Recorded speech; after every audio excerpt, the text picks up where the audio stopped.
Good evening, and you're already in order, but we'll call the meeting to order.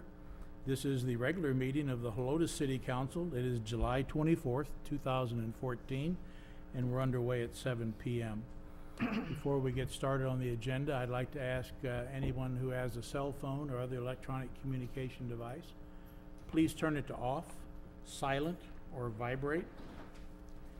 And if you would have a tendency to text, we'd appreciate it if you would go into the hallway or outside, and the same with carrying on a conversation with someone else in the room, because it is disruptive to the meeting. I'd like to welcome Troop 401 of the Boy Scouts. They're here tonight to work on their, or to earn their, citizenship and communication merit badges, and they meet out of the Helotes Hills United Methodist Church right up here on Bandera Road. So welcome, guys. If you want to ask questions after the meeting's over, the council members and myself will hang around and answer any questions for you. Also like to let you know that tonight you're being part of a little bit of history, and we're chalking up another first for the city of Helotes. As you may or may not know, last year we launched our public access channel on Time Warner Cable. It's channel 21, and it is dedicated to the city of Helotes. This is something we've been working on for several years, and recently we took some of the money that's available in that account and purchased some new equipment and a new camera. So as of tonight, we're debuting our council meetings. They're being live streamed on channel 21 public access. So if anyone has Time Warner and you can't make it to a meeting, second and fourth Thursdays of each month, tune in on channel 21 Time Warner for a live streaming council meeting. Okay, starting off the agenda, we have item number 1 is the invocation, and tonight Councilmember Massey will be taking care of the invocation, and then we will have the pledge to the American and Texas flag. So if you would please stand for the invocation and pledges.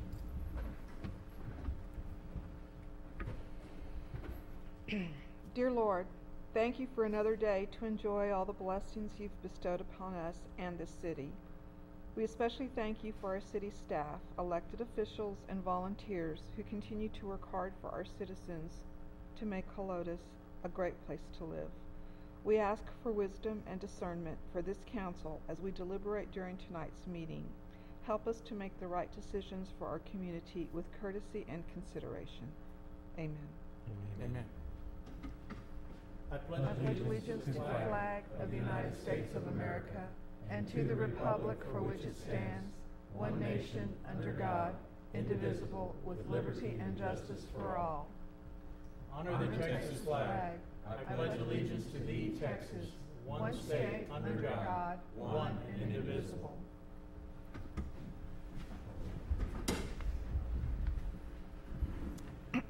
Grace, do we have anyone sign up for Citizens Be Heard? Okay, our next item is Citizens Be Heard. No one signed up to speak, so we will move on to the consent agenda. The consent agenda in a meeting like ours is a grouping of agenda items that are typically considered to be fairly routine by city staff and myself. And the intent is to hopefully have the council approve the grouping in one motion and one second. However, if there's a question that a council member has on the consent agenda, they can ask it. If that question can be answered fairly briefly, we will handle it like that. If it requires a discussion, then that item will be requested to be pulled from the consent agenda and moved to the items for individual consideration. So at this time, we're looking at consent agenda items number 3 and 4. I would ask council if anyone has any questions, or are there any requests to pull an item? And if there is not, then we would ask for a motion and a second to approve the consent agenda items 3 and 4. Any questions? Any requests to pull? Then we'll go to the question, and that is on the approval of consent agenda items 3 through 4. All in favor say aye. Aye. Opposed say no. Motion is approved. The consent agenda, items 3 and 4 are approved as written. That moves us to items for individual consideration. Next up is item number 5. And just briefly, this is an item that I brought to council tonight, and it's a result of some articles that I've read about other cities in the state of Texas that have done this and had great success with it, and a great participation by some of their citizens.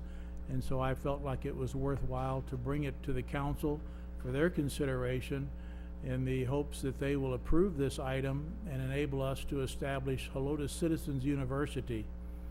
And the idea here is that we will have an 8-week course, at least twice a year is the intent, and we'll accept up to 24 students, which will be citizens of Helotes that will come in and pay their tuition and sign up to participate, and they will learn how the city operates, what it takes to do a budget, the fire department, police department, what it takes to get booked, visit a holding cell, those types of things. And there'll be eight classes over an 8-week period, and then a graduation where each one will receive a certificate of graduation. And hopefully, or the intent here is to encourage our citizens to get more involved in the city, and upon graduation feel comfortable and qualified to participate on our committees and other things that might come up in the city. So that was the intent, and so I would ask for a motion and a second, if we can get it, for discussion and action on this item. Mr. Mayor, I move that we discuss and take action on item number 5 as written. We have a motion from Massey. Do we have a second? Second. A second from Fredericks. Cindy, it's your motion, if you would want to start discussion or ask questions. Mr. Mayor, I think this is a good idea. I just have a question on how we're going to, on the eligibility. It says students must be 18 years of age and a resident of the city of Helotes. Candidates for public office in Helotes cannot attend the university, and students must be registered voters. Okay. I think I need to understand a little bit more the reasoning behind candidates who would want to run for office cannot be part of this, or perhaps there should be a limit of the year, perhaps. But I would think that someone who would run for public office would benefit from knowing all of these different things that this university would teach. So I'm trying to understand the reasoning and rationale behind having this. The articles that I read, the other cities had that in there, so I included it, and my thought process said that perhaps they would want a candidate or someone thinking of running to have gone through the complete course. Perhaps they had some problems with candidates going in and politicking or electioneering during the classes. I really don't know, but it was in the others, so I put it in here. It seemed like a good idea to me. I think that there needs to be some kind of a stipulation that, so someone goes to this class, does that mean they can never run for office? I don't see, I mean, that's It's what I'm just- saying. yeah. I don't understand how you can control something like this. So so this particular class, there's one in September, so say someone from September to October, that's this coming September and October, right? And you plan on doing this twice a year? Mhm. Okay, and so our elections are in May. So I would think then that perhaps the spring sessions would be the ones that you would prohibit them from being, but the fall would not be prohibited because it's far enough in advance. You can't really start politicking until you register for office and start paying your, the money that you start getting in and that kind of thing. Isn't that correct? Yes. As far as I remember and I recall, because it's been a while since I've run for office, but I don't know. I just feel like it would benefit someone who might want to run for office. But I can see why it would get in the way of during the actual campaign, which again is in the spring. So, anyway, that's just my thought on it. Okay. Paul, your second? Will the tuition totally cover all the expenses of the university, or will there need to be some funds from the city to expend to advertise and get the program up and running? It should cover the hard costs, as I put in here under financial in the request. There may be some consideration needed for employee salaries that participate in the classes. Most of it will be by, hopefully, council members and senior staff that don't get overtime. It's part of their job, just like coming to this meeting. But like I said here, there might be some nominal cost, but the $45 should cover the graduation meal, the certificate, the t-shirt, and the course materials. And is that on the assumption that you have all 24 slots filled, or irregardless? Yeah, it's just per person. Okay. That's all. Okay. Bert? I think this is a great program to do. I had similar concerns as Councilmember Massey, but about the public candidates cannot attend the university. I think they should be allowed to, and I think she came up with a good idea to not allow them in the spring. I think anybody that wants to should be allowed to attend the university. My other question was, how are we going to get the word out? We're going to put it on the web, Facebook, Twitter, and put it in the mayor's column next week. Okay. And we'll just see. The reason I put it here, we intended to bring it last meeting and didn't, but the reason I was looking at September and October is because then we'll get into the holidays and everything. I was hoping to have a shot at the first session, see what happens, and then we'll refine things after that's over. Don't necessarily expect to get full tuition, full enrollment, but you never know. Okay. Can we use iInfo for this, Rick? Sure, we'll do everything we can to get the word out. That's all I had. Okay, Alex? Yes, thank you. I had a question. Maybe a possible solution to Councilmember Massey's concern. And I presume it's only those seeking office. What about existing council members and/or mayor? Because I'm assuming by public office we're not talking about committees and commissions. Correct. It's just would it also elected include office. things like EDC and because those are. What about, Ken, it's but for they're not elected necessarily elected offices? Because Yeah, it would be elected it would be, officers. I think that needs to be clarified. And of course, in the fall, there are no candidates because we don't have elections in the fall, so it wouldn't apply. So it would depend on when the second session would hit and whether it would hit in that candidate time frame. So if you worded it such as actively seeking candidates for public office, or candidates actively seeking public office, because that would phrase it in such a way that it's only while they're actually seeking that office. Yeah, we can adjust that. That's no problem. Like I said, I just took this from the models of other cities. No, I think it's a great idea, and I presume it would be held here in Yeah, right here or the police department. the PD or fire. No, I'm great. Ed? I really welcome this kind of program. I had talked to the police department about Citizens Police Academy that the city of San Antonio sponsors. I don't know if the fire department sponsors something like that, but I participated in that many moons ago, and that was an eye-opening experience through their program. But I think this program, all-encompassing with all departments, including city council, is wonderful. I think a lot of people ought to partake in it, and they will to get the word out. Okay. Anything else, Cindy? Yeah, no, I like the idea of just adding the candidates actively seeking public office. Yeah, we can do that. And to add those words. But the other thing I was also thinking is, let's see how this one goes. Well, maybe we just do it in the fall rather than have it twice, We'll see. and we'll see, because then if we just do it in the fall, that takes care of that situation. And then, of course, using that wording as well. But we could just see how it works out. Yeah.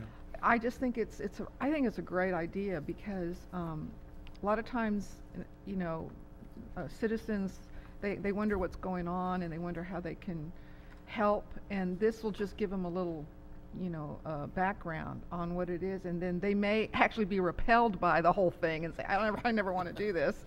Or some might say, yeah, this sounds like something I would like to get involved in, either as an elected official at some point or as a volunteer, and I think that's good. Well, and hopefully you all read the syllabus, but Yeah. it pretty well just outlines that, and then we'll refine the classes also as we get closer to it and put it all together. Yeah. Any other questions? No, it's a good idea. Anybody else? All for it. Okay, then we'll call the question of approving the Helotes Citizens University, and we'll tweak the requirements on the elected officials and to be sure that we get that done. I have no problem with that. So, all in favor, say aye. Aye. Opposed, say no. Motion carries. The agenda item for creation of the Helotes Citizens University has been approved. That takes us to item number 6. And this is a discussion and action on an ordinance for a 380 agreement to do some construction in Old Town, and Rick is here to give a brief explanation of this, and then we'll have a motion in a second to open discussion. All right, good evening. I did want to go over the changes to this 380 agreement. As you recall, this document was approved by the City Council and EDC some years ago. The applicant never executed that document because he had a few reservations about some of the items. So what I wanted to go through, let me go back one step and take you through the process. Both the mayor and myself met with Mr. Dempsey, who him and his wife own the shops at Old Town Helotes and also the Bluff at Old Town Helotes, where Marketplace is.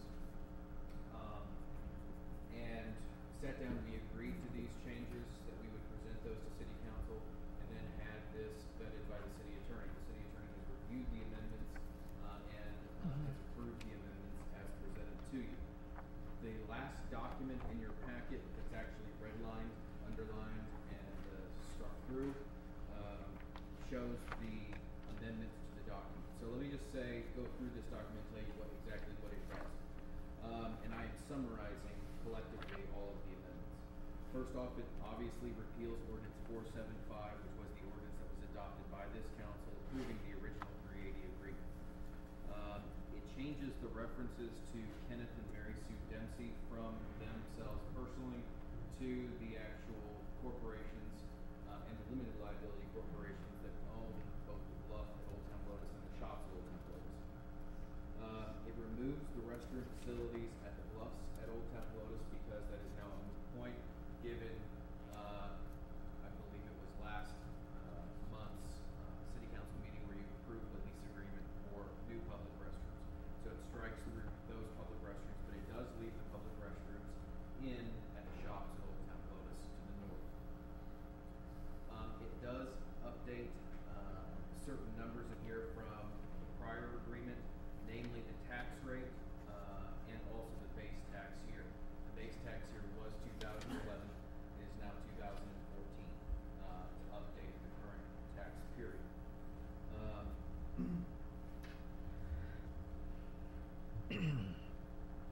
Throughout the entire document, this is where I'm summarizing, throughout the entire document, it referenced under the original agreement the complete development.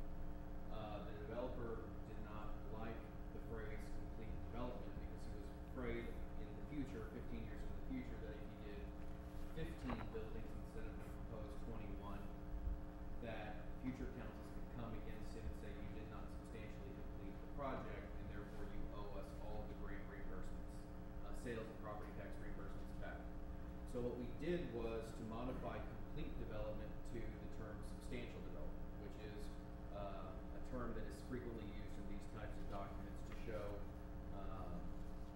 that a project has been substantially completed to where the public can actually use it. We've also defined what substantial completion means in the way of number of buildings.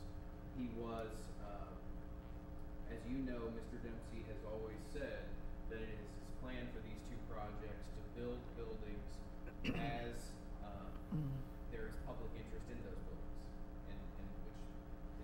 nonsensical. He wants to build buildings as people want to rent them or buy them from him. And so the minimum number of buildings that we have established in here is 10 buildings throughout the complete development. Now the development, as proposed, is 21 buildings. So he is half that number as the minimum number of buildings for substantial development. It removes any reference to solely and finally determined by city council in this document. What that means is there are sections of this document that essentially say any decision by city council is solely and finally determined, meaning that he has no appeal rights to a court of law, or it could substantially reduce his appeal rights to a court of law. And again, he is concerned not from this council, but if future councils 14 or 15 years from now decide that he has done something improper, he wants, at least according to him, a fighting chance to be able to go in front of a judge or a court of law to make his case. It does remove, included within the original document, were contingencies for payment and performance bonds. Those are typically if you hire a general contractor that will do the entire project for you. It is Mr. Dempsey's wish to have, for him to operate as a general contractor for the project. And essentially, he'll find his subs and the subcontractors will do the work. Which I assume he is wanting to do to save costs. So if he has a general contractor, we would require performance and payment bonds. If he is acting in his own capacity as a general contractor, we would not be requiring performance and payment bonds. We would still be requiring commercial general liability insurance and those types of insurances, but it's just not the bond. And lastly, it removes the indemnity provisions. It keeps all indemnity provisions that indemnify the city and the EDC and all of its officers and elected officials for damages that are, or for negligent acts of the developer and his contractors and subcontractors themselves. It removes the portion of the indemnity provisions that would also protect the city for our own negligence. So if we were a contributing cause to him defaulting or to something happening on his property, we would not be indemnified in that case. And there has been state law, particularly in engineering contracts, that has struck that out anyway, to where the indemnity provisions only apply to the developer's acts themselves, not to our own negligent acts.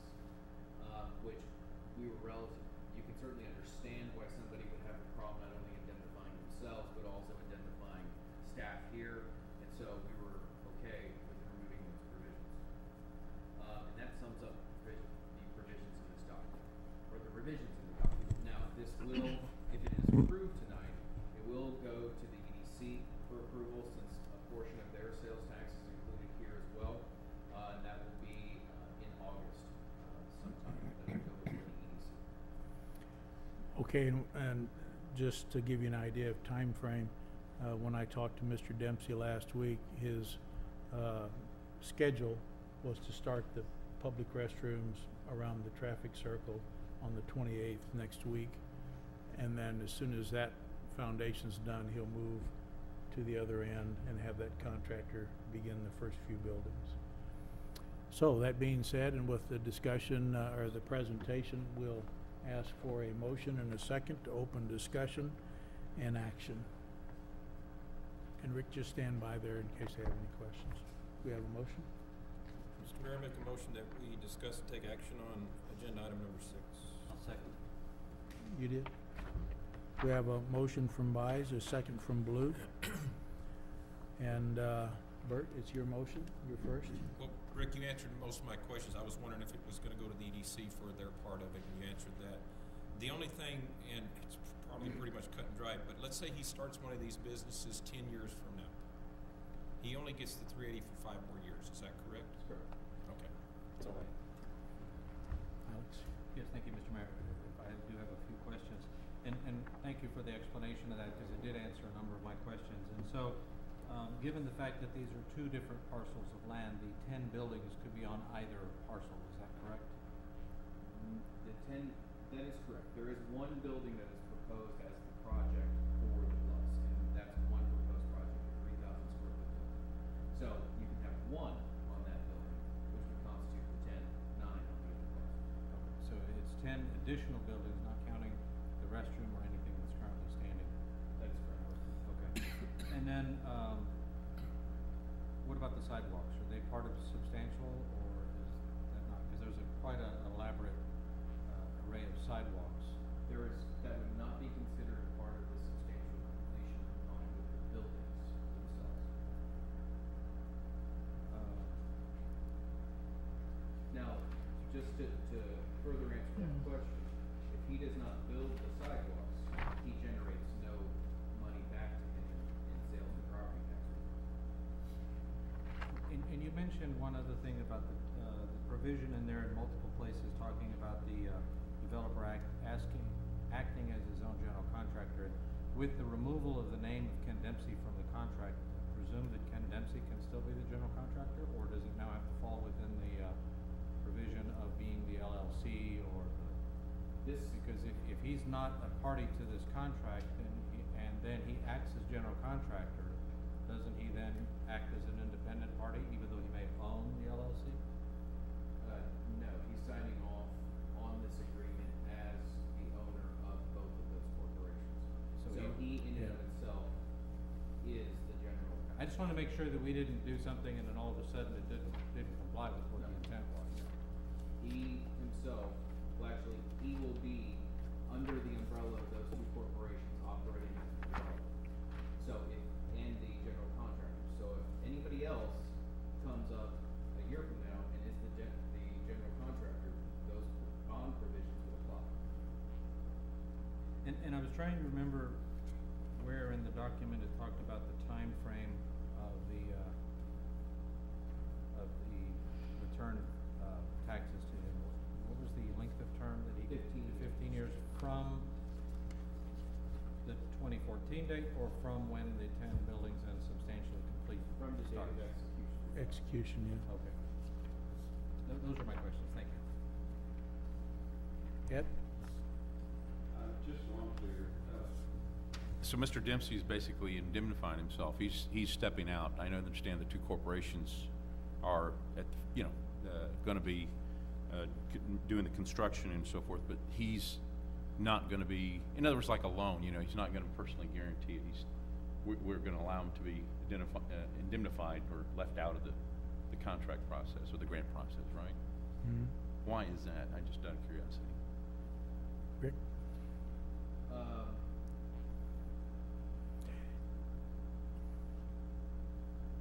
I don't really know if I have a good response to that. He is operating, That- both of those properties are not owned by Kenneth or Mary Sue Dempsey. They are owned by the corporations themselves. And so it reduces the liability to the individual, as you well know. Right. If he is not personally named in this agreement. Right. Now, remember that all of the assets that are owned by those two corporations are liable to this agreement, i.e. the buildings, i.e. liens, all of them. I mean, all of those processes can be used by the city in the future should the developer or those corporations default on this agreement. Right. So, I mean, the short answer is because he doesn't want to be named personally in this agreement.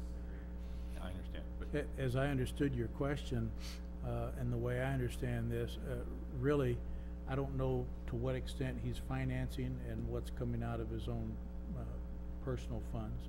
But that would really be between him and the lender as to whether they would allow him to be a general contractor. Typically, on a residential project, because of lien rights and everything, an owner, if he's financing, can't be the general contractor. Correct. On commercial, it's a little different. And so here, with the two corporations actually being the developers, and he being an officer as well as the general contractor, I don't see a problem for the city.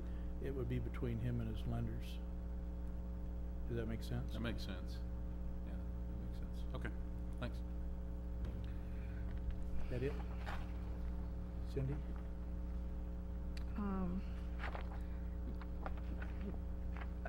I'm trying to remember when we start paying back after substantial completion, you said? I mean, when the sales tax revenue, when, No, he can generate sales tax and property tax revenue from that site to reimburse him for the work that is actually completed quarterly, beginning when, the date of the execution of the document. okay, but there's, And I'm sorry, there's Go no ahead. buildings right now, and well, there's a few buildings right now, but those don't count. The ones that are not built, or the ones that are there already do not count in this agreement. The sales tax revenues and the property tax revenues that the city would receive from those properties right now would go towards funding the projects that he actually constructs. But if he doesn't construct anything, we're not going to give him any of those grants. Okay, so this is for the existing, and the future. It's existing and future, Okay, yes. okay. and then on, Essentially what this does, it's a benefit for the landowner, in the sense that he has the ability then to start generating revenue to further fund his project, because he already has sales tax producing businesses on those sites, and he already obviously pays some property tax. Right. Okay, I got you. and then on the new construction, when each building is finished, if a sales tax producing business goes into that building, as soon as they start producing sales tax, that will also count. Okay. So it's as they're completed and occupied and producing, then it will all add to the total grant payment.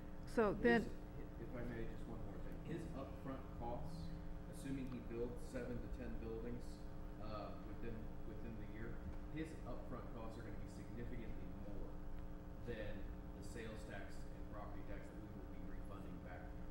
He's in this for the long haul, or should be in this for the long haul, and actively recruiting sales tax businesses into those sites so that he can actually generate enough sales tax to pay him back a portion of the maximum grant amount. But for the first few years, he essentially is going to be in the hole unless he goes gangbusters and really moves a lot of buildings, gets a lot of buildings up and moves a lot of tenants in quickly. okay, the only other question I have is what Alex brought up about the sidewalks.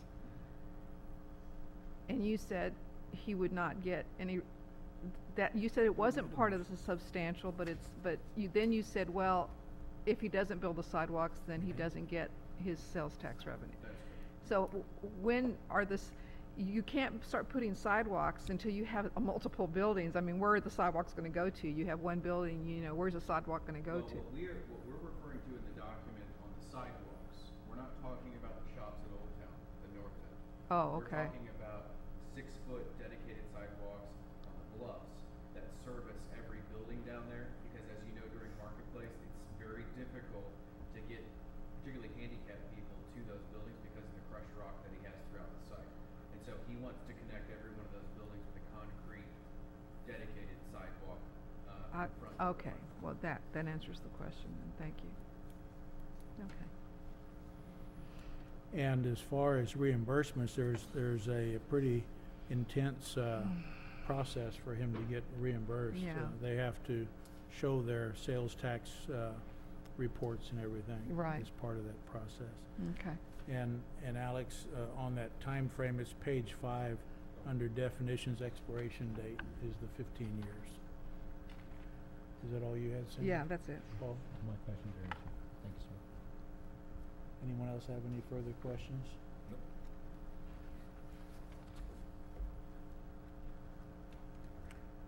Okay, thanks, Rick. That was good. So with no further discussion, Mayor, okay. I'm sorry. Bert has a question. Now, Rick, you can stay seated. What if the EDC for some reason decides not to accept this? The city's portion would still stay. Okay, very good. That's all I had. Thank